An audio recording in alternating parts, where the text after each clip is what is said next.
Hey everybody, welcome to another question and answer. And we got Jimmy waiting in the wings as usual. For what? My trusted sidekick. I hope he doesn't mind I say that. Or maybe I'm his sidekick. Sometimes I think maybe I'm his and he's playing, what do they call that? Remember that movie with what was it called? Wait, quick, man, the mind's slipping already. I know. 2 minutes on the air. I know. And I'm back from vacation. I should be refreshed. Yes. The Truman Show. Oh, okay. The Truman Show, and Jimmy's the one pulling all the levers and everything, and I'm his sidekick really. But anyhow, welcome. I'm glad to be back, and like I tell my son all the time, and other people who listen to me, having a small business is like having an infant. I mean, it needs care every day. It needs to be changed. It needs to be fed. It whines, right? Like Jimmy doesn't know. All the time. You got to be meticulous about certain Telling things. you. And then when you leave, I really didn't leave completely. I had the texting and the emailing thing going, but even with that connection, I got back Thursday, and Thursday, Friday, Saturday, Sunday, Monday, Tuesday, Wednesday, Thursday. What's today? Thursday? 7 days of just catching up, really. Not even working. I think today was the first day where I actually went on the bench and did a couple of things I'm working on. Look, you guys, sofa over here. Jimmy's going to be cutting this foam for his project in a little bit. So it's been busy. Here's some fabrics waiting. Over here is some finished products. You probably can just see the tops of them. I have 3 chairs that are ready to go, being delivered tomorrow. So I've been busy since I've been back. But I did want to talk a little bit about the trip. It was amazing, you guys. And I would encourage anybody to visit the heartland. If you haven't visited the heartland of this country, the breadbasket, go out there and do it, man. It's an unbelievable experience. I mean, we went to South Dakota, went to the Badlands, we went to Yellowstone, we saw Mount Rushmore. I was so encouraged, Jimmy, when I saw Mount Rushmore. What a refreshing thing. Everybody had very few people had masks. Things were over. Americans of all different types out there. It was unbelievable. And my biggest impression of where I was in South Dakota was the presence of the Native Americans, the Sioux, the Lakota. Unbelievable. I had such a strong sense of that. I have just a little smidgen of Native American that could get me in trouble, probably. Yeah, let's not start a little scandal. I know. Okay? But you know what? A little smidgen goes a long way. When I was out there, Jimmy, I actually had a real presence of how they live. They still live somewhat like this, but Yellowstone was just an amazing place that must have been really, and still is, a place of great spiritual worship for them. And the plains before that was where they lived, and then the Badlands is where they hunted. So I really, those 3 major places got a real sense of how they live. And I did want to mention, this does tie into upholstery a little bit about natural fibers. I went to a place called Wall Drug out there in South Dakota. Anybody who knows anything about South Dakota knows Wall Drug. It's like I call it a trading post, if you will, before the Great West. This is like the beginning of the wilderness, I think it's 100 years old, but they had a display of horsehair products. I couldn't believe it. Made by Native Americans. It was really great. And I actually bought you something which I forgot to bring, Jimmy. Oh. I have a key. I was going to surprise you, but I forgot to bring it. So that's a surprise. It was a keychain about this long made of horsehair. Oh, wow. It's really cool. Wait till you see it.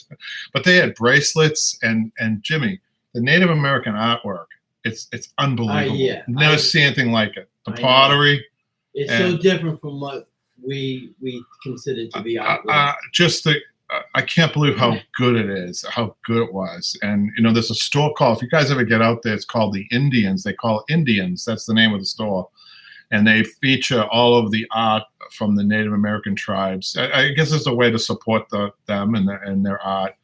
But they do things with horsehair in the pottery, Jimmy. They actually burn the horsehair into the pottery to make beautiful I'd love to see how they do that. Yeah, I don't know how they do it, but they've so many uses for natural fibers, not just horsehair, but the bison that they hunted. And I still believe that they must hunt bison, just for sustaining themselves in some ways.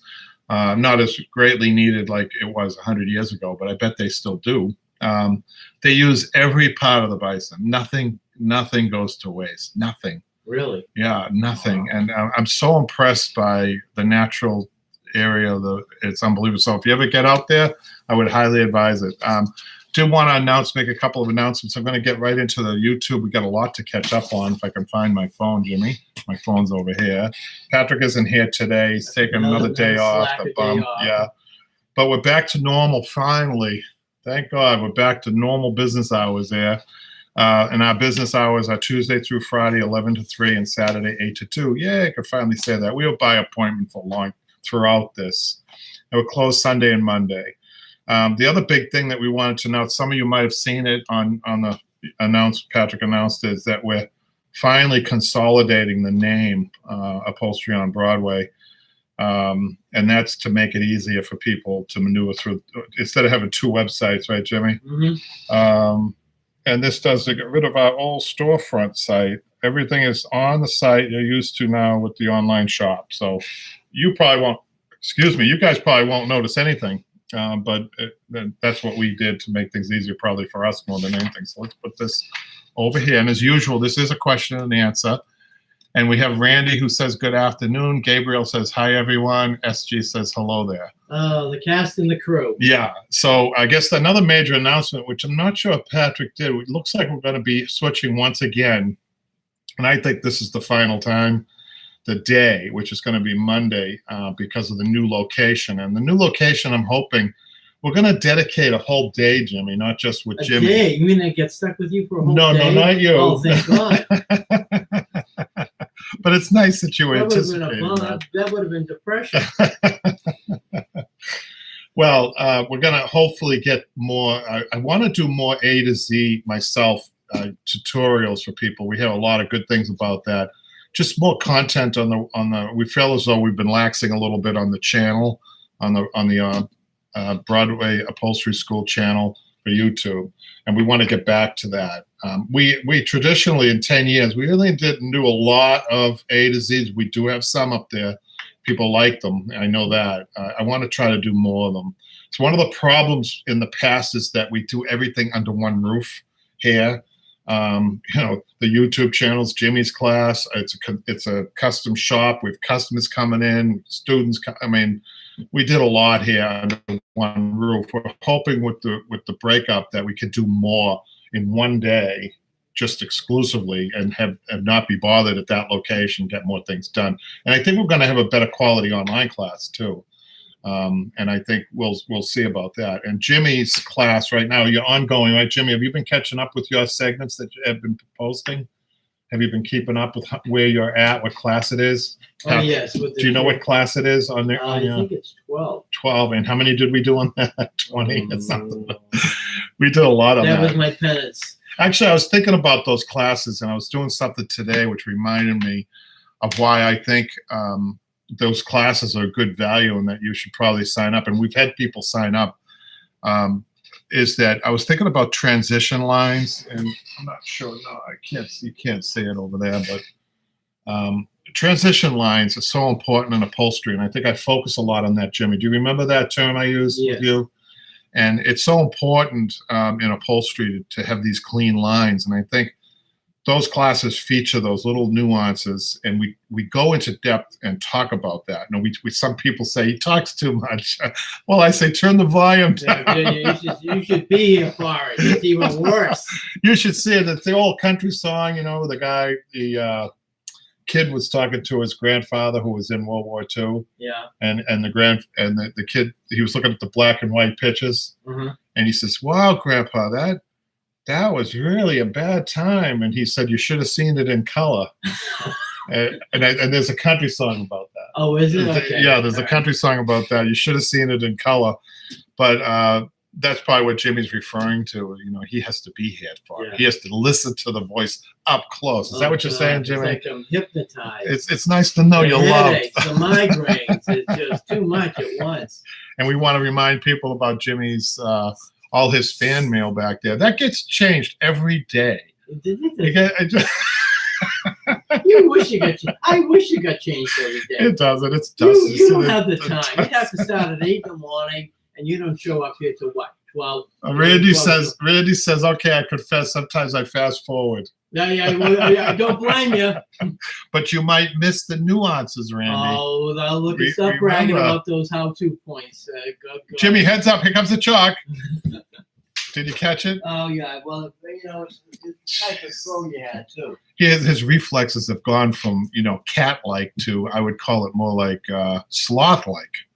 He went from a cat to a sloth with those reflexes. Were you watching National Geographic this past week, too? You know what? We should watch more National Geographic instead of all the garbage they have on TV. Well, I try to pick up on it, Yeah. Well, anyhow, you're going to need that chalk for later, Jimmy. I know. I'm actually doing it now. I know. I don't want you to do it now. Look at this is my time.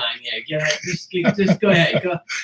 Don't do it. Talk to anybody who wants to listen to you. That would be the wrong way of doing it. If you want to do something, did you see that? See that cat-like reflection? That was very sloth-like. I saw that. It went like the chalk was rolling. Oh my God! Just talk. Never mind. Anyhow, so we need to get to business here. Everybody wants to know what's going on in the world of upholstery, so we're going to read right through that. And we've got hundreds of people in the studio audience behind Jimmy, behind that wall. Yeah, behind that wall, closer to Boston Fenway Park, I guess. The barber shop, and yes, there's more action there.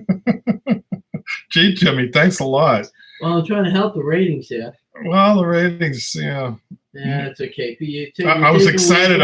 Jimmy. You take a week off, and what happens? We become number 2. I was excited. I just saw on YouTube. I thought it was a comment, but no, it's us announcing that we're live. So obviously, it's been a long week for you. Right. Okay. Let's go to some old. In between these times, we have some YouTube questions. Patrick, I got a technicality here. How am I going to get this up? I can hardly read it. Oh, Patrick. Oh, there we go. Oh, boy. I'm glad that worked. As you know. Mr. Audio Visual. You're like me. You and I flunked that class. I know. I tell people from the Flintstone era, they kind of go, what? Never mind. Janine says on the YouTube, she says maybe this was the womb chair. Actually, oh, boy. I'll tell you something about that womb chair video that we did. Patrick said, hey, we need some content. I said, okay, let's do a womb chair. Boy, did I regret that decision, because that's one of the hardest things that we have to do in upholstery, I think. But when you see that video, I just went, I was a madman when I was doing that, because I think I said it in the beginning. When you're looking at a womb chair, you're saying, there's no way I can do this. Even I say that. It just goes against all of the rules of upholstery. That's why you need. In how many years of experience? Over 40. But every time I get one, I look at it and say, I have to be in the right frame of mind. I'll put Mozart on or something. Yeah, so one of those slow channels. But I can't do that on the YouTube, because they'll take, if you put any music on, they take, I don't know if people know this, the licensing, you can't do that. So I didn't have the benefit of the music. And I was telling people while I was doing that, I was tripping over the air hose, but I didn't want to take time to move it aside, because I was so focused on what I was doing. I just wanted to get it done. I want to show people what the process is quickly, and I'm sure they'll never buy another womb chair in their life. Yeah. I think that they're very rare. So she says, very interesting how-to series. Thank you, Janine. I suffered through that one. I'll tell you that right now. We have another comment on the womb chair from Helter. And he or she says, awesome series of videos, exclamation point. I mean, we suffer for our art, don't we, Jimmy? Oh, the blood and the sweat. Yeah. I leave here like losing 5 pounds every time. Jimmy, you got your fan club is out. After Randy says, okay, I confess sometimes I fast forward. Gabriel says, I actually slow forward, because no, I'm just kidding. Gabriel didn't say that. She said, sorry, Jimmy. I'm going to call me later on if you want, Gabriel. Gabriel says, that reminded me, how do you remove chalk that's visible when the piece is complete? I have 2 ways. So first of all, I take the air hose. Okay. I have an attachment that blows out. And usually that cleans it out if you're using the proper chalk, Gabriel. Make sure, you guys, warning, right? That do not use a school chalk. That will stain. The only chalk I use is actually a chalk for the upholstery industry. Not even the tailoring chalk. Don't use the tailoring chalk. Tailoring chalk it's like a crayon, and that will leave a line. But the thing about tailors is that all of the markings that they do are behind their sewing line. It's not true in upholstery. So make sure that you have a powdered chalk that we have. It's a powdery chalk. It breaks easy, right, Jimmy? Yes. And we usually end up with little pieces, but you can chop in that. I don't not necessarily like using chalk when I'm cutting out cushions. I do a lot of it, but usually you need to really thin out the end, chopping the end of our chalk. It's a powdery chalk. You have to be careful when you do that. But so if you have chalk left over after that, you need a cleaner. You need to clean it off with our cleaners. I hope that answers it. SG says Jimmy's on top form tonight. There you go, Jimmy. Wow. Where did that come from? Sounds like somebody stepped on something back there. And now we have how to remove French nails. Sometimes the videos I do seem silly. It seem, I was doing a slip seat, somebody made a comment. Patrick never includes the negative comments in here, but I think he should. Well, you know what it is? It gives you an idea for when maybe you decide to do a video down the road of certain other things. So yeah, somebody made a comment, and I can't, the exact quote escapes me, but it was something like this. It was a slip seat. Mm-hmm. And he said, great video on how to complicate something very simple. Spoken like an upholsterer who's been doing this for 50 years and has forgotten how he was trained. Who was that? Was that you? Not me. I don't know how to. But that's spoken like somebody who is a professional upholsterer. And really, breaking down the steps for some people is a necessary thing. Well, like anything else, how do you know when to really start a project and you're starting it the right way without making? Well, yeah, I mean, I've been people who watch. I don't know why a professional upholsterer watches me do this or watches my videos. Aren't you the best upholsterer in Massachusetts? I wouldn't say that. I knew some pretty good. I wouldn't say that. I knew some pretty good upholsterers, Jimmy. The thing about upholstery is that, if you're a professional upholsterer, is to be fast and good. You need those two things to be a professional upholsterer. I knew a lot of upholsterers that are really good, but slow. And that didn't sit well with a lot of people who were hired people. Speaking of hires, you guys, I have an announcement to make. I've been talking to a guy. This is really exciting for me because I used to do this job training. I was involved in that. I got a call from a man out in California. I won't say his name yet because we're still talking. And he's looking for people to do upholstery commercial work. And commercial upholstery, you guys, not easy. It's a tough thing to do. But if you're young and you have energy and you're interested in the upholstery business and you really are a go-getter, I think that going into a commercial shop, if you could do commercial work, it's going to mean that you travel, you're going to be doing work on site. You're going to be working with other upholsterers who are really fast and who might give you a hard time. Guys and girls can do that when they're in that mode. But I'm going to be announcing this, I think, and Patrick and I will be working on this and working with this gentleman and how he's accepting applicants. That's where he's at. He needs help. The restaurant business, Jimmy, is going to absolutely explode because of all the restaurants. Sadly, that closed. They're going to need new furniture or recovered furniture. Yes. And there's new restaurants going to be opening. It's really going to be about what, nationwide? Well, he was talking California, but I think that if he really thinks about it, this gentleman, I mean, he's the CEO that I'm talking to. Oh, wow. He would probably be wanting to expand in other states if he could get a good manager. Let's say somebody out there that watches me is a good manager. And maybe they can manage their own little section of the country for this guy. But we're still working with him. I definitely already told him that I would like to announce this on a live show at some point and what the application process might be. Good looking that could be. Well, Jimmy, I don't know if you're in the age group that he's looking for, because let me tell you, no offense, I couldn't keep up with the pace of commercial. About people who know how the technique and the approach to doing 12 chairs inside of an hour and a half. Well, yeah, and they're in and out of these hotels. You can imagine, you go into a hotel, they have usually the basements are reserved for the commercial. They come in, and there could be 500 chairs. If it's a 500 room hotel, they have at least 500 chairs that need to be upholstered. So you can imagine, and the price points are a little low, but the experience that you gain from something like this would be extraordinary. I mean, you could take these skills as a younger person, work in this industry for a little while, the commercial end of things, and then as you get older, transition like I do into traditional upholstery, having your own shop, and the pace gets a little slower, and you've learned a lot in the commercial industry. Let's see what Randy says. Randy says it is always interesting to see how someone else does something.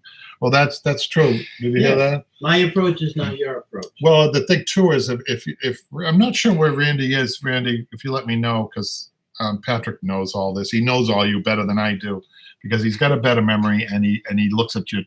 I'm doing everything at once, looking at the chat, but I'm wondering where Randy is in his career.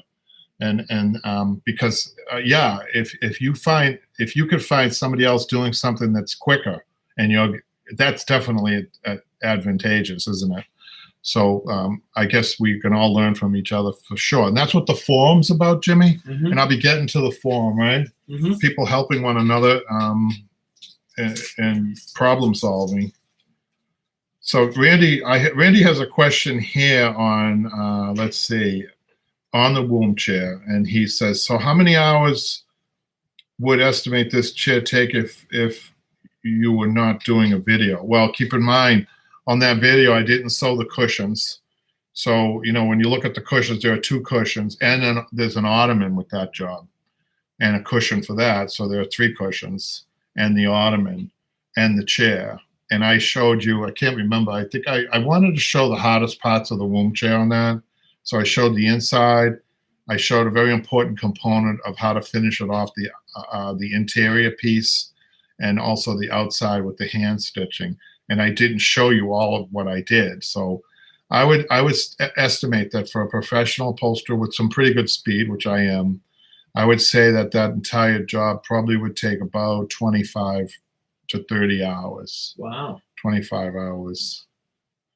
And we're not good at estimating and keeping our hours in upholstery.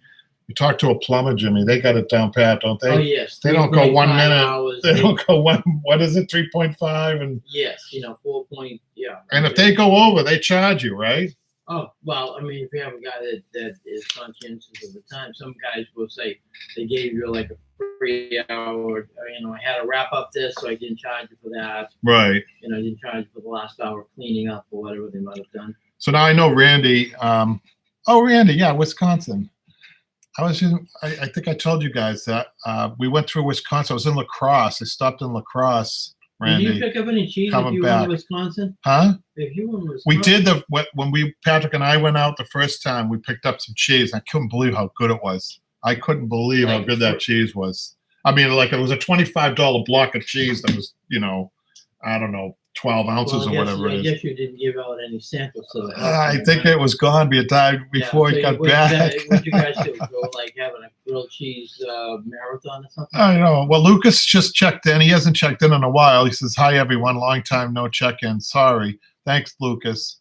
And Randy says he's retired from IT, using upholstery to supplement retirement income. Good for him. What do you think about that, Jimmy? Yeah. I think there's a guy behind me who might be doing the same thing in a couple of years. What do you think, Jimmy? Absolutely. So keep him busy is one of my theme. So, it's funny. When I used to teach, I taught 3 or 4 times a week at the height of my teaching with upholstery to adults, usually in the adult ed setting. And you wouldn't believe how many nurses, IT people, engineers, all professional people who got a thrill out of upholstery because, they're using the right brain probably for the first time in their lives, right? The right brain, Jimmy. Oh, not the correct brain, the right part of the brain. Oh, yeah, kind of like in Frankenstein. Was that the normal brain? No, it said Abby. Who's Abby? Abby Noble. Jimmy's getting his jokes in now while he can. Yeah, might as well, because the entertainment is cheap. So I bet, Randy, you have found some comfort or some, what is the word I'm looking for? Some I don't know. I bet he enjoys upholstery. I bet Randy really enjoys upholstery. I think it's fun. I mean, people like to be busy with their hands. and that's that says something about the person, I think. Oh, then I got a comment on this chair that I did. It was all wobbly and everything else. No, it was the chair. It was a quick tips on fixing upholstery damaged by a pet. And I think I had a little damage on one side, and I was showing people just with the glue, just a quick fix. I mean, I like to offer people at home these little quick fixes. Well, I mean, I think it's good to have that, and I think it's also good to update videos like we talked But about. on one side of the chair, it looked like little kitty came along, little kitty, meow, right? Mhm. Little kitty did a little damage, just Little- kind of feeling the chair out. Little Right? kitty will. And then I turned the chair, Jimmy, and it looked like a bobcat was after it on the other side. Yeah, I had a cat like that too. Well, I knew a fella who was supposed to go to a pet store. It wasn't me. Who was supposed to go to a pet store for the family to pick up and I don't promote this either, pet store, getting pets at a pet store, but this family decided that was the best thing. And so he went out and he was going down to the pet store with the intention of getting it. And then he was going by an alley and he saw a cat in the alley. So he got that cat, which was a feral cat, and he brought that home. Oh, must have been fun. Huh? Let's talk about wild cats. Well, the first night, Okay. the first night, the cat was stalking everybody as they were going into the bathroom and pouncing on them. And the wife said, "Where did you get this cat?" Oh, he had to admit he got it in an alley, and that's a feral cat. Feral cats are very difficult to train, Jimmy. Yes, I know. I had one. Did you? Yes. You were that guy. No, not me. I'm a cat lover. But Oh, I love cats. I learned to love I cats. love cats. I love dogs. I'm good. Upholsterers When love I retire, cats. I'll probably keep the cats and the dogs away from my upholstery shed. I can tell you that. Jimmy, I've never met an upholsterer that didn't like cats. Really? Oh, of course. They get a lot of work from cats. Yeah. I know. We should unionize the cats. Yeah, actually, hey, you know what? Hey, all right, we'll send the cats into somebody who just, Couchy just did. Oh, we gotta come back and get this couch. It's a mess. So let's catch up on some Randy. I like Randy's comments. He says, yes, enjoyable when he's talking about the trade that he's come into as a retired person from IT. He says, yes, enjoyable and keeps me busy so I don't annoy the wife. I find upholstery takes a good amount of problem-solving skills, right, Jimmy? What do you think about that, Jimmy? Measuring and thinking, planning. Yeah. And then, it's funny in the description, the government description, they describe every job that you can imagine in this country. And the first line of what it takes to be an upholsterer is must be able to problem solve. That's the first descriptiveness of what an upholsterer is. Yes. Well, I think when you're looking at a project, especially when you start to strip it down, oh yeah, you have to know to say, okay, where am I gonna start from? Where am I gonna go? Well, Deborah chimed in. She said about cats. I don't. I'm allergic. Yeah. Oh, well, that's a good reason to kind of. I think aren't there some cats that are furless, Jimmy? Like. Yes, those are the kinds that you can probably get away with. I think didn't a famous TV character have a couple of cats that were no? No, I think no. You're not thinking, Jimmy. Come on, no, I can't think of the name of the breed that has literally tailless. I bet Randy would know, or John. If John's from Ireland, he would know. It's the dander the allergies that start the situation for a lot of people.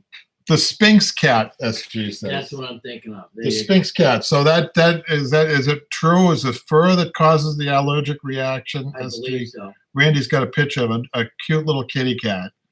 I was thinking that if you're going to open up a shop, Randy, in your retirement, maybe you should offer a free kitten with every job that you do.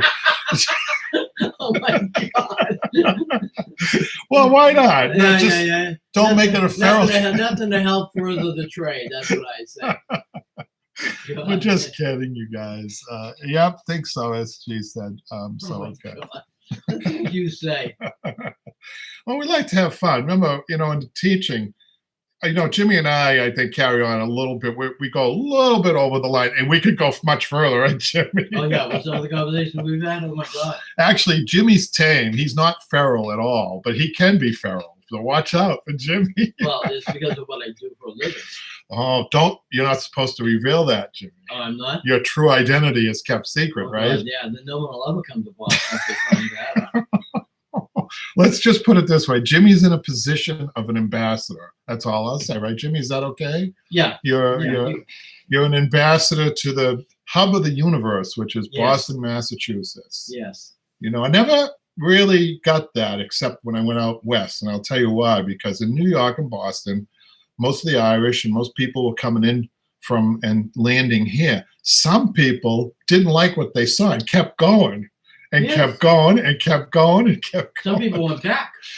Well, yeah, but a lot of people ended up way out west and settling those lands and built up towns and everything. Beautiful it's amazing. country out there. Oh, it's amazing. Anyhow, we got some more comments. Randy, yep, think so. Randy says, as long as he is housebroken, Jimmy. Jimmy is housebroken, right, Jimmy? Yeah, I've been trained, for quite a while now. And you come with your own litter box. Is that true? Yes, I'm almost maintenance free at this point. Maintenance free, I don't think so. That's funny. And Gabriel says, and Rex, R-E-X. I don't know what that means. Patrick would know right away. What do you think that means? I don't know. We're a little slow here at Upholstery on Broadway. We just get back to the swing of things. Don't get too technical. If you can believe it, I don't drink, I don't smoke. I don't do, anything else. Yeah. And this is how I am. Can you imagine? Bill Clinton said he didn't inhale either, Kevin. Well, can you imagine if I did drink, what would happen, Jimmy? I don't know. That coffee would be a little more spicy. Oh, I do drink coffee. I think that might explain some things. I'm just looking to see if I caught up. I'm all caught up. Oh, and Rex is a type of cat, Randy says. Thank you. Do you ever hear of a cat named Rex? No, not a breed, no. I heard of a Tyrannosaurus named Rex, but not a cat. Well, they're a sophisticated group out there. Oh, this is a smart group. Of course, they got the, I can't get away with anything. When I was teaching, not that I would lie or anything or embellish the history. I wouldn't do that. But when I was teaching years ago, I could say, horse says, it's from, whatever. But now people get on their Google, they have their phone. Some people don't even need a phone. They have the glasses. Mm-hmm. But I could take comfort. Those people, they're irritable, aren't they? The ones with the Google glasses never. Oh my God, they are the know-it-all. It never took off. They're the Karens of the world. It never took off because nobody wants to be a know-it-all. Nobody likes a know-it-all. Yeah, nobody wants to be the not know. Sometimes you just let things go. Just let the embellishment happen. Like I like to tell the story, you guys, about because I just came from the West, right? With the Wild West, right? Oops. Sorry, you guys. We have to put that down. Sorry, I had to do that to a customer. But so they have the Wild West. I learned about Wild Bill Hickok and all the shooting. What's her name? Calamity Jane. Yeah, she was out there with him. She was one of the she was cool. Today, those people, those characters would be probably having their own special forces training school. That's right. But Jimmy, I had something like that. I'm in here and there's this fly. It's flying around. By the way, did they let you shoot out there like you did with that accent? I actually don't like guns. I like staple guns. I think the world would be better off. I know that this is controversial, but with more staple guns than real guns. That's what I believe. I'm from a police family too, you guys. My father, my uncles, around cops all my life, but I never liked the guns. My father never liked guns either. I never saw his gun in the house. But I like staple guns. I love staple guns. So I was in here once and there was a fly. I take my staple gun. I'm telling the story because of where I just came from. And I shoot and boom, I hit the fly and it falls down. And I like to tell the story that I shot the fly in the heart. Yes. Now, it wasn't enough that I shot the fly out of midair. I had to tell people I shot the fly in the heart and he fell, right? Yes. But then, Jimmy, why don't you tell what happened? Well, the rest of the story is we had a class one day, and of course, Kevin reiterates the story and says, "Hey, I could really, we talked about that. Somehow we get into sharpshooting." Kevin mentions how we shot a fly in the house, and of course, the woman says, "No, the fly has a 4-chamber system, closed circulatory, closed circulatory system with no heart, Jimmy. with no heart, no lungs, no liver, nothing." So again, like Kevin said, instead of having just basically telling the story and just having his little bit of 2 minutes of fame and 2 minutes of fame, that's all I asked. She shot him down like the man he was. Yep, I should have known something was wrong because the fly didn't die. It got a staple in what I said was the heart. But the fly didn't die, so I felt bad for the fly. He did take the staple out and let him go. He didn't even die. Yeah, but you got the lesson of the day from that woman. What was the lesson, Jimmy? That I think the lesson is keep your mouth shut, let him tell the story, and don't say anything. Have fun with it. Yeah. No, the story is. I mean, the whole room it deflated. It was like the room was full of wonder, wasn't it? Yeah, like wow, Kevin's a sharpshooter. I mean, we were joking around about that, like kind of like that rifle gun the Three Stooges has in that one of their movies. I mean, Jimmy, Annie Oakley, she's famous for being, the quickest gun in the West. And, I think maybe in another 100 years, there'd be a plaque out in front of this building saying. Probably not. Well, yeah, we got some catching up to do. Sorry, I drifted a little bit, and I still have to You always drift. I still Pretty soon we're gonna call this show The Drifter. It's more like a riptide with you, my friend. Ha ha. Oh, well. I got them there, didn't I, guys? What was I saying, Jimmy? I was saying, let's catch up on we got some work to do. I just want to know the fact of why you got no cheese from Wisconsin. I'm kind of upset. Well, I didn't get a coffee from Arlington today. Well, you called me when I'm at the door. Jeez, I said to Jimmy, his tradition is he brings in a big thing of iced coffee. He's usually sucking through a straw with the iced coffee. So I was telling him, I was texting him saying, if you're at the store, if you can get me a coffee. But no guilt if there isn't. I hear a knock just at the door, and I open the door. There he is, sipping his own coffee. Yeah, like he had all day to ask me. Jim, I think I'll be in the mood for a coffee by 3. What do you think? You want to stop by the... We'll get some big news here, Jimmy. A big news? Bigger news than your feral coffee. Lucas has said he's upgraded his staple gun.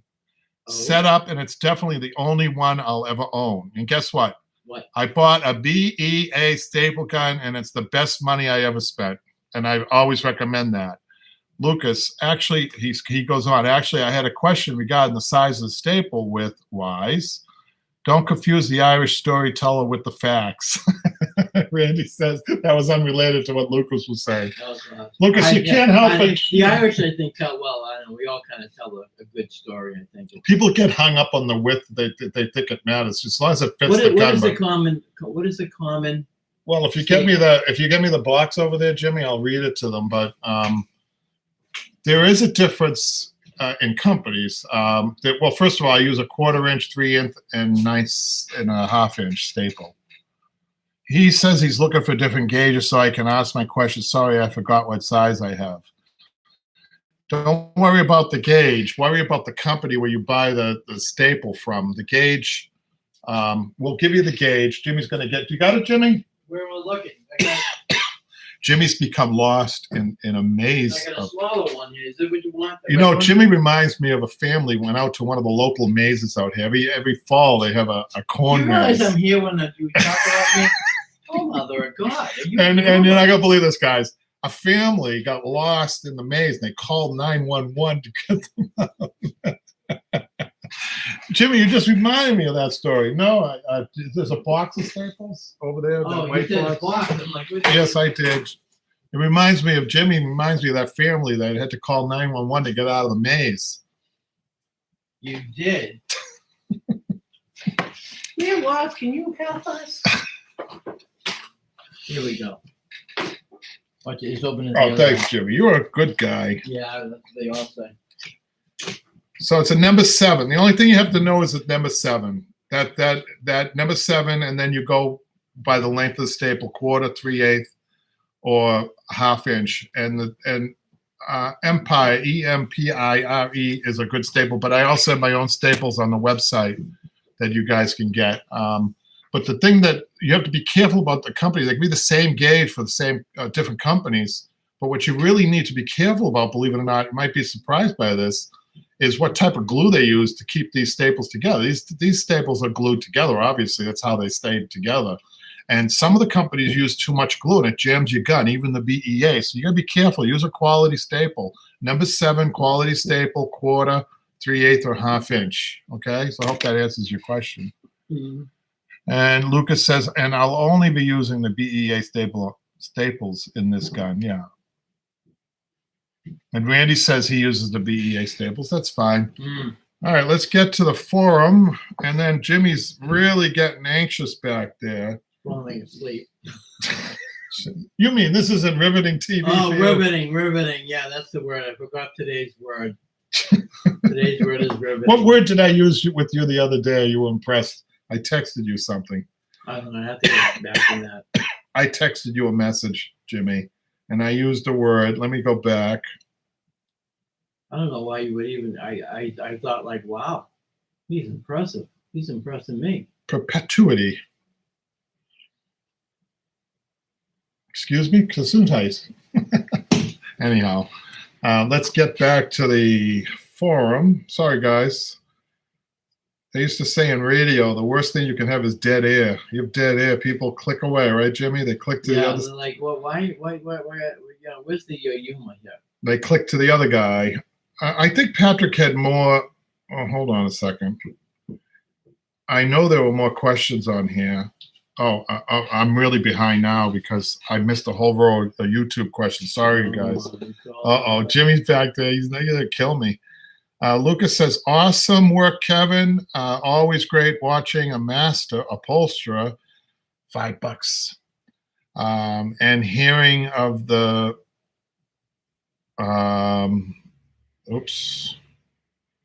definitely learn a lot from these couple of videos on the womb chair that I'll be able to apply to future projects. Thank you. That's a good compliment. Thank you, Lucas.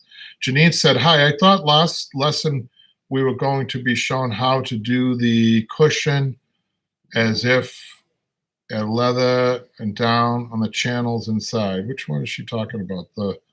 She's talking about the cob mahogany chair, week 12. So we might have missed. Sometimes we try to be really careful, Janine, about the sequencing, but you'd be surprised how hard sequencing is with these shows and the type of work that we do. So I apologize. It looks like there might have been a promise made in week 11, and then week 12 we didn't deliver. That's what it looks like to me. Or Jimmy didn't deliver. So Jimmy goes really slow. The production team that he's too busy takes a vacation when they don't tell anybody else. He's too busy getting feral cats from alleys. Oh God! Wait till I go on vacation. You guys won't hear from me.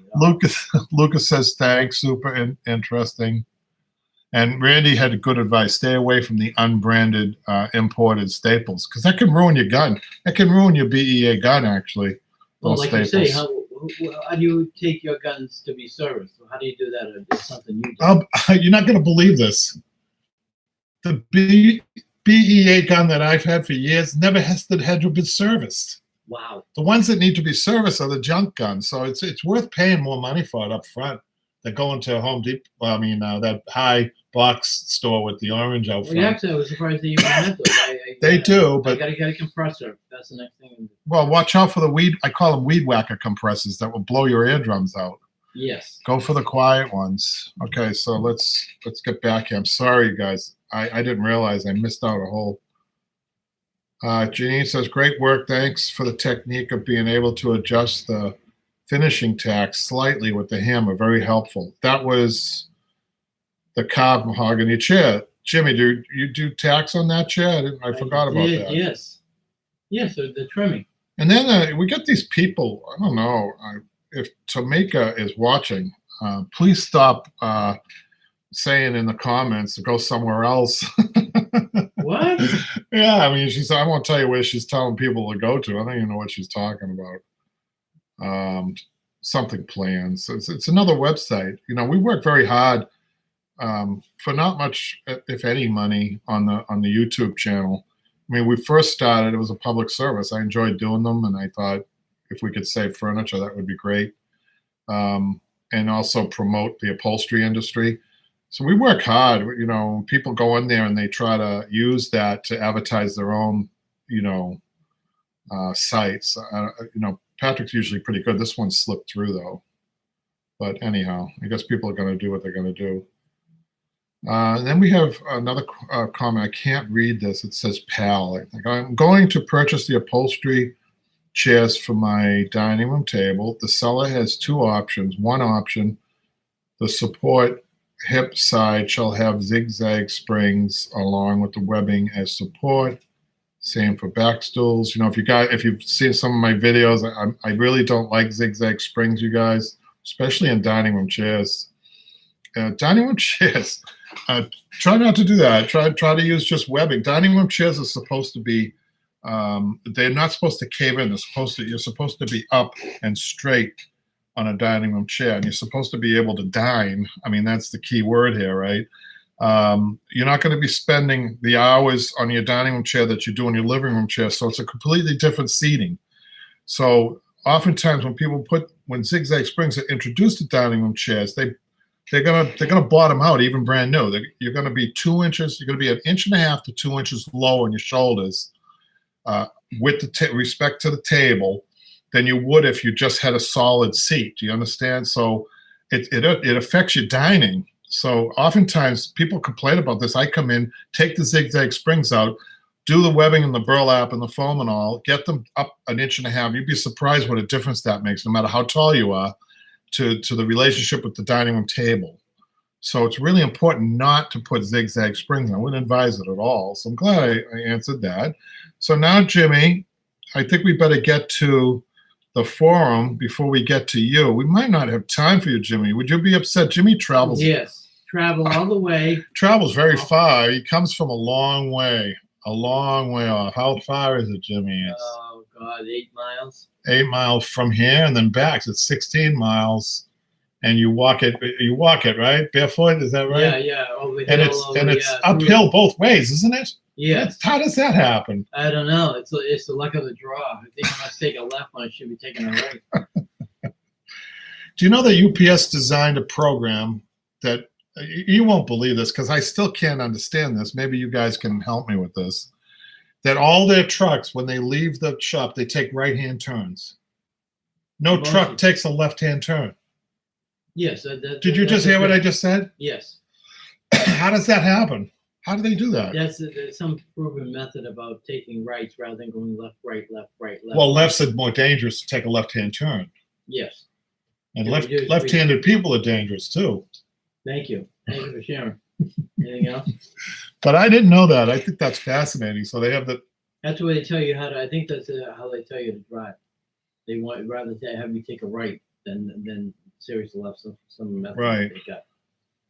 Okay, now we're going to go to Facebook, and we're going to go to the forum. And now Patrick, once we get our act straight again, you guys. This is going to be a lot better. The presentation is much better when Patrick's behind the curtain there. As you guys can tell the difference. If you guys want to go back a few weeks and see, Patrick would have these Facebook up already, but I can actually show you here. There's a Facebook picture of 2 chairs, and that's from Brad. Is Brad watching here? No, we got. I don't think so. We don't have Brad here. I don't think. No. I might need some help on my next project here. Found these 2 in an old shed. Something definitely found these first.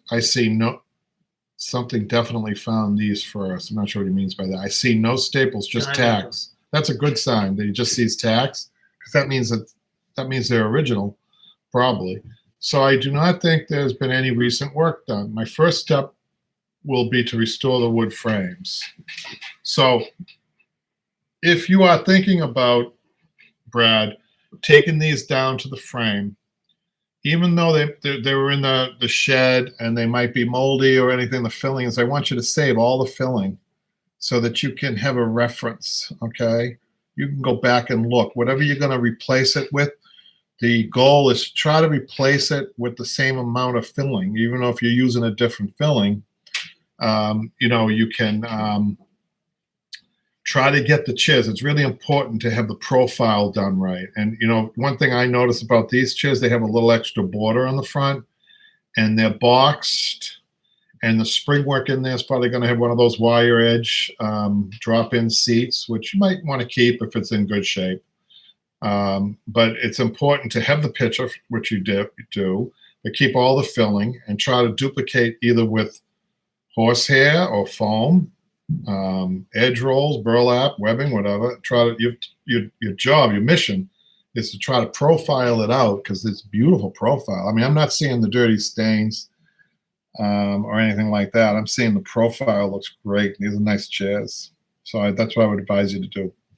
And you always have the form. The reason there's a side view of the chair. It's kind of nice. See that, Jimmy? Yes. Nice chairs. Yes, I liked it. It looks like mahogany. So that's that. And I think we have another comment here. Facebook, let me just see. And this is from Gabrielle. Hi, Gabrielle. I know Gabrielle's watching. She's an avid viewer. Jimmy, she dropped out. What did you say? No, she didn't. I'll have to talk to her later on. What the hell are you doing? Now, Gabrielle says this is her project. Yes. This is an interesting one. She said, I took off an oilcloth canvas cover. There was a layer of foam and Dacron above the burlap. The spring system is quite comfortable and sound. The question is how long and what factors dictating replacing. They use black striped jute chain, a cotton type cord. On the other hand, the wood has been upholstered many times. The seat is comfortable and tight. So, it depends. If you're doing this professionally, I have a really long talk with the customer about sometimes what I like to do is try to keep as much as I can because when you start taking tacks out and then putting tacks back in, it jeopardizes the wood even more. Unless a client wants to pay top dollar to have a woodworker, have it stripped down and have a woodworker completely do the wood over again, which is very rare. I find that very rare. See, I tend to want to try to keep, for this instance, I'm gonna try to bring this up a little bit for you guys. It is 1, 2, 3, 4. Interesting. It's 6-way tie, not 8-way. That's what I see. But what I would try to do is, and I would talk to my client about this. Let's try to reinforce what we have. So I would go and I would try to get a few more ties in this, fresh ties. Sometimes I even go in between, not touching any springs, to tighten it up a little bit and to make it last. This chair too is a very dainty chair. Do you notice, Jimmy, how thin the rails are on this? Do you see that? So it would make even more sense to try not to take apart things. Try to work with what's there. That's what I would do. Of course, if a customer says, well, maybe it is, I'll pay you for the extra. That's fine too. And we can do it both ways. I just try to do the logical thing. Sometimes we are budgeted though. So, you have to sometimes give 1, 2, or 3 estimates, Jimmy, on a job. So we have no more comments over here, Jimmy, and I think we're ready to talk to Jimmy a little bit more and I want to talk to him. And I noticed he's acting like a feral cat back there. Actually, that sounds like something else. So if you were watching before we went away, Jimmy thought one of his fans was at the door. And I know I mentioned this before. You're gonna go on that one again, huh? You like to kick. He heard it. That was you thinking it was a fan. Just like that, somebody knocking really loud, and he wanted to get in and see Jimmy and get his autograph. It was the tail of a dog, big dog too, wasn't it, Jimmy? Great Dane. A Great Dane. But we still love my animals, though. We do love animals. Hey, you love animals. You should see the animals out there. We saw bison. They were in the road. Oh. We saw deer that went out in front of us on the road. We saw goats, those big longhorn goats. We saw elk.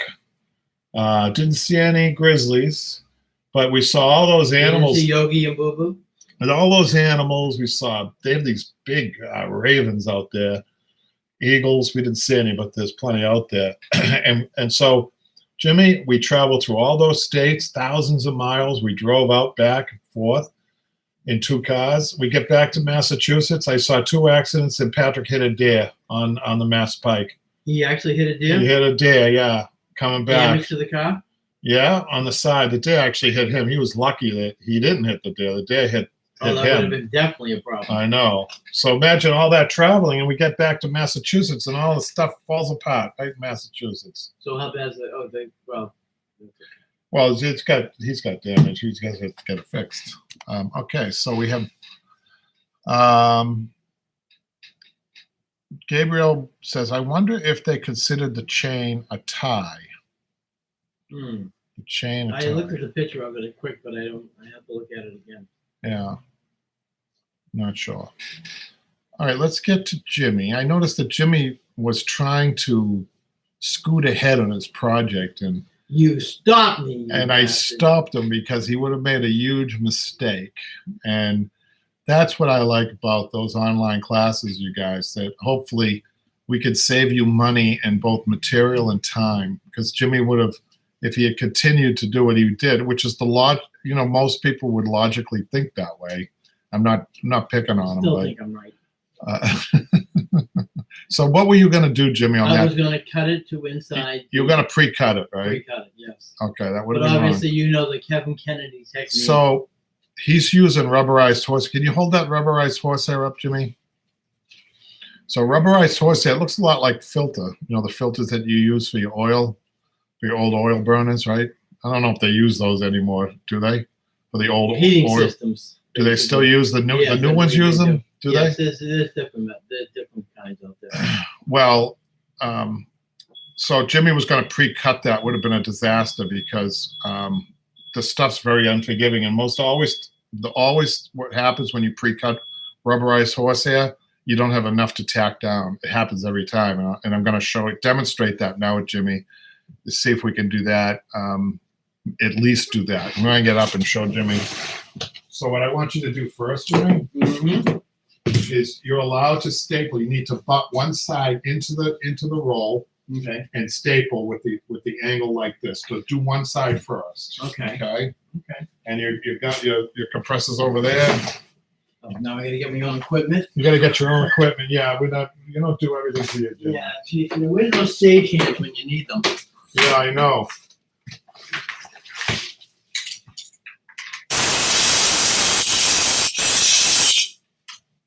So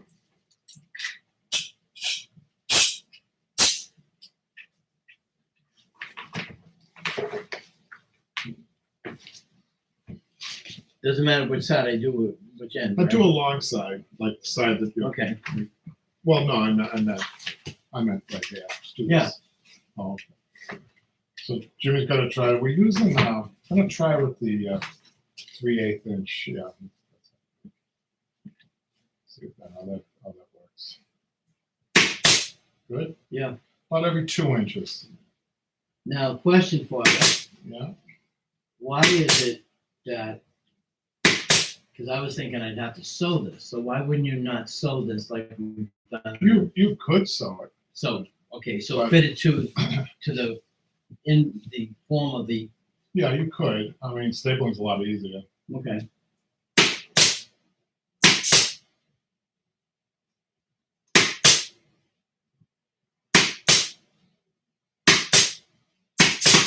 Oop. That's what I get for shooting upside down. Calamity Jane would not be happy. No. Okay, so that's good. So the reason that pre-cutting it's not a good idea is because you always inevitably it's too small and you won't be able to get your staples in here. So what you do is you get one side in, and then you come to the other side. I'm going to put this up for the sake of the camera, Jimmy. Okay? And when you mark this, you want to be at the half distance of the edge roll. Oh, okay. Right? Okay. So what that does, and then cut it. Okay. I'll let you continue the chalk over. What that does after you cut it, it will butt into the roll. Whereas if you pre-cut it, it wouldn't butt and you wouldn't have any room for the wood to staple to. Oh, okay. So these little things like this that on there. So you give the extra so you can have some extra flexibility with regard to the material. It assures you that it's cut right. Okay. I mean, I don't know if that makes sense to you. So you well, can put it this does up now. I mean, we're cutting and it. do that. Finish that, and we'll watch you. No pressure on, but we're going to put the clock over here, the Jeopardy clock. You're gonna have that theme going.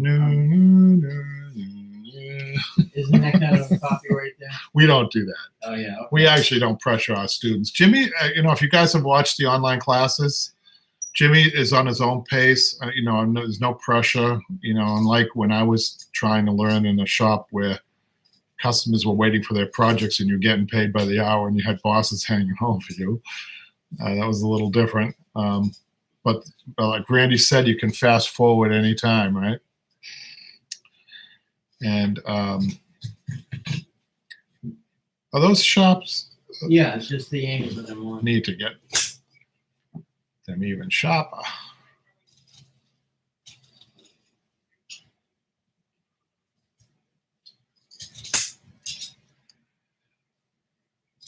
So why are we putting rubberized horsehair? What we're trying to do is provide a good base for the ottoman. We agreed that we were going to use 2-inch foam. And it's not just, as you can see, it's not just a matter of slapping a piece of foam on there. We want to build out the edges. And we did that in a couple of other few programs ago to show you to build up and also to take the edge off the top of the wood in order for the fabric to last. So manufacturers today, what are they doing? They're producing fine furniture with the knowledge that, I hate to say this, but things aren't lasting long, put it that way, because of the little things that they leave out, like an edge roll right like there. So what does that mean? That means that in a couple of years, the fabric will start to tear at those stress points easily. So we don't do that. In custom upholstery, we want something to last 100 years. That's our goal, really. That's what we try to do. Jimmy, did you get that cut? Yes, I did. Okay, now let's demonstrate why that's a good idea. It just butts in there nicely. Even a little overlap this way is okay. Okay. This might be, you might want to trim this part down just a little bit, but then you could staple this in. And then what I want you to do is come here, chalk this, staple, cut and staple, and then come down here and do the same thing. Don't do both sides at the same time. So cut, okay. Right? Okay. Okay, so watch Jimmy. So a lot of times when Jimmy, on the online classes, if you guys haven't got online classes, Jimmy will be working away. We show everything. The only difference is on, where things take a little while to do. Patrick might be playing. Does he play music over that? It's funny. I don't know. I think he does. I think during those times. And so we got some nice chat here. Gabriel says, Randy B says, disposable society. I think when we were talking about the new furniture, it's terrible when you think about it. Upholsterers are probably the best recyclers anywhere. We save. I once figured out in my career, 40 years, the square footage of space, like waste space. What do they call it? Dump space. Whatever. The word I'm looking for. Square footage of all the pieces of furniture that I've ever done. I kind of averaged it out, and it was like 6 football fields or more. An acre or 2 of landfill. That's the word I'm looking for. Landfill that it just in my career that I saved. And when you extend the life of furniture, you're doing the same thing, right? So that's what those quick fix on YouTube is supposed to be. That's what we're doing. And Randy says, yes, he plays music. See, Randy? What do you play, Randy? No, the Patrick's plays okay. During the times that you're doing those long, drawn out things. That's another thing too. People say, what does it take to be a good upholsterer? You really have to stay on task, and you find ways of staying on task during especially stripping furniture. Sometimes takes a while and it's boring. But, that's why I think I talked about that before. But that's why, you need to kind of have a good sense of history. You're thinking about the piece, or you're thinking about other things. But keep yourself engaged. Listen to music, whatever. Whatever it takes, baby. Yeah. So, Jimmy, some people I know some people have taken the online classes just to watch somebody work. And some people like just watching people work. They like to see how it comes together. Yeah. And that may spark an interest, and sometimes they just say, oh, that's how it's done. Okay, I got it. Now I understand. Okay, perfect.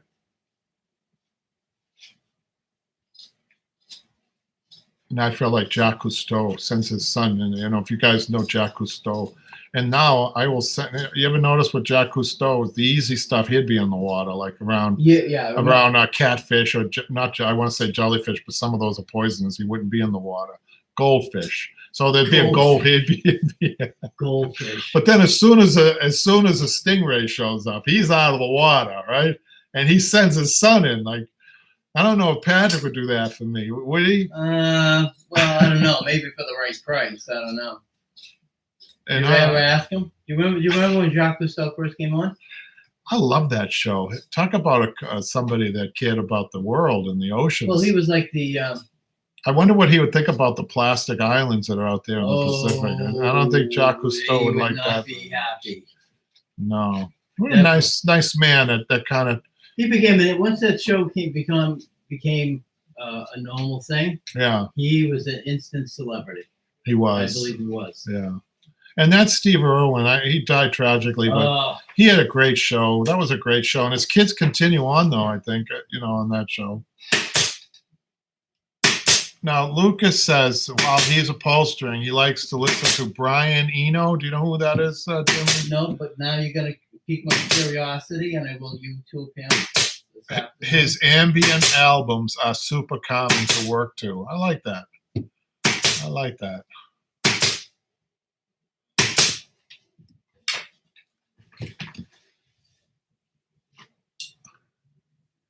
As we watch Jimmy prepare for the next step. Now the stingray. You should have violins playing in the, like something suspenseful. Jimmy, I think we need to start a program called Extreme Upholstery. And I'd like to see you in a scuba equipment at the bottom of an aquarium upholstering that. Look, you can't afford coffee for me, and yet now you want to put me in a scuba suit. Oh, it's either that. Oh my God, you people, so hypocritical. Don't want to spend a dime on the guy, but you'll spend thousands on the equipment. There you go. I think we should start a GoFund for me with the things you want me to do, man. I tell you, I wonder if there's any hope out there for that. How about it, you guys? You want to see Jimmy under the water? Yeah. How about Jimmy underwater without any air tanks? Yeah, there you go. Yeah, I'm all for that. Yeah, okay, yeah, let's go see Jimmy. Let's see what he can do underwater. We often mention that there is extreme ironing, that there's a such thing as extreme ironing. We couldn't even get up on the roof and try to jump down and see what he's doing. Come on, stop it. I know. Stop it. You're teasing me with these things. All these Olympics. Although on my vacation, my son had me up in the middle of a desert, Jimmy, up a ladder, going up a cliff. Up a ladder? Up a ladder, yeah. How did that happen? I don't know. It was dangerous, though. Did your wife hold you up? Oh, she wasn't anywhere near this. Patrick took me into this area in the Badlands. I think he was trying to lose you. You had two choices. There was an old ladder, an old wooden lamp with about, 50 steps. Big steps too. They were like logs, or there was a ramp full of loose gravelly stuff. And which would you have picked, Jimmy? The ladder? I would have gone the rickety ladder. I think. Yeah, that's what I did. Oh, you asked me, you. Patrick went up the gravel. Did he? Yeah. Of course he did. He's the nature guy. Yeah. Yeah. Give him a good pair of boots, and he's good to go. I'm surprised he doesn't think about. Oh, Randy has a good idea for you, Jimmy. Oh, I don't want to hear it. He says, better yet, Jimmy needs to upholster a wing chair in a room full of feral cats. Everybody's a comedian at this hour. We try to bring out the funny in everybody. It reminded me of a story, you guys. The jokes usually ends up on me, right, Jimmy? Most times. I went to a house once to do an in-house repair. And it was a woman, a single woman, and she had this huge cat. I swear this was a bobcat, you guys. It was not a regular cat. At least that's what I say. And, when you're hand stitching, you got a little piece of thread at the end. Yeah. And, you're putting it through, and the thread's going, it looked, if I was a cat, I'd go crazy over this. Yeah. This cat was attacking it and attacking me at the same time. And I said to her, please put your cat in the other room. Oh, Fluffy wouldn't hurt anybody. Little mittens. Fluffy had paws, claws, or whatever you want to call them, or razor blades. Well, you look at the hand, you go. And I'm like, it's scratching me because it's chasing. It wasn't the cat's fault. It was the owner's fault. for not putting the cat in, so she felt bad. So she How felt bad? I'll tell you how bad she felt. She felt that this is a good upholstery story. I haven't told this one, so this is new, and it's true. She said, she was a little eccentric, this woman. Of course they are. Well, they always downplay everything. Don't worry about that house burning. We have a second one. So she said, I feel bad about the cat, so I've made you some fish head soup. And listen, I was a younger man. I didn't know what I had never heard of fish head soup. So all you people out there who are from Portugal, I think the Portuguese have a beautiful fish head soup. But I had never heard of it. I mean, you're talking about an Irish Catholic kid who used to eat, the basics, corned beef and cabbage, corned beef and cabbage. I hear fish head soup. What's that? And so she brought me into the kitchen. She said, oh, you just have to try it. She sat me down. She put a big bowl in front of me, and she poured out these heads were looking at me. The eyes were looking right at me. It's fish head soup. And she said, oh, now I'm going to go down to the store, and I want you to finish that. When I get back, I want that bowl to be all gone. You couldn't bury it in the backyard quick enough, could you? Well, no, it was up. I couldn't because it was up on an apartment. Oh, God. So I was thinking, I said, okay. So I took it and I put it down the sink, and I put the heads in the garbage. And when she came, but I made a mistake. The mistake I made is I left nothing in the bowl to make it appear like I really enjoyed it. And you know what she said to me? She said, oh, you enjoyed that so much, you're going to have seconds. God was looking down on you. But I found out later it's a delicacy, you guys. Fish head soup? Yes. Oh, okay, something else. So Lucas says, well, now he writes ambient music for airports. And Randy B says, better yet, Jimmy needs to upholster wing chair. Oh, I already read that. Cats. Yeah. It was worth another reading. So I think, Jimmy, how are you doing with that? This is done. You want to hold it up for people to see? Nice. So that's just going to provide a good base, so that maybe next time, you guys, hopefully we're going to be putting a little bit more batting in that. I think I might tighten that up for Jimmy to show him how to tighten that up a little bit. Nylon? Maybe a little hand stitching in the interior, Jimmy, just to stabilize it even more. Okay. Remind me next time. That's what we need. Yeah. Remind me next time. And then what we're going to do is put some batting in there and then put the foam on. Okay. So it's not just simply slapping the foam on like a lot of people do. You've got to kind of, like you say, layer it out. Yeah. So unless there's any more questions, thanks for bearing with me. I know that it was a tough hour, believe me. I was here for it, everyone. Well, we covered everything. We covered everything from closed circulatory systems in flies to feral cats to Jimmy's many mistakes of eating fish head soup. Fish head soup. Oh my God. What else did we cover, Jimmy? I don't know. I think we could come up with something better. Horsehair fibers. A better recipe next time for the week. The recipe of the week. I just see Patrick. He was driving away in his car. If he's listening, he's just cringing when yeah, these guys are losing it. There's the home down the street for these two. Well, Lucas says some people like us. Lucas says thanks, Kevin and Jimmy. Thank you. And thank you all for tuning in and bearing with us. And good to see you guys again, Lucas says. It's good to see everybody is well and came through this. I did want to say I'm really happy about opening up. This is the first time in 15 months, Jimmy, that we've had regular store hours. It's been a long haul. Didn't know at one point if we were going to still be alive in business, to be honest with you guys. Might as well know now. In the beginning of this pandemic, business just went south for everybody. It's really sad how many businesses went out and people had to scramble. But there's so much encouraging things coming up. I hope that we can provide some employment for people. That would really be good with this opportunity that might be coming from California. So we'll be talking more about that in the upcoming shows. And it's really, really good stuff coming up. I'm really encouraged. And thanks again for tuning in, you guys. Thank you. Say goodbye, Jimmy. Have a good weekend, everyone. See you next week. And what day is that, Kevin? We're gonna. It could possibly be. Let's say we're in transition, you guys. And so 2 weeks. It might be 2 weeks. So we'll let you know. Patrick is good at posting, so keep watch on the Broadway Upholstery School channel and the Broadway Upholstery Forum. And one more thing, thank you, Jimmy, for doing the administration to that and and giving people the okay to join. Thank you. Yeah, absolutely. All right, we'll see you guys later. All right.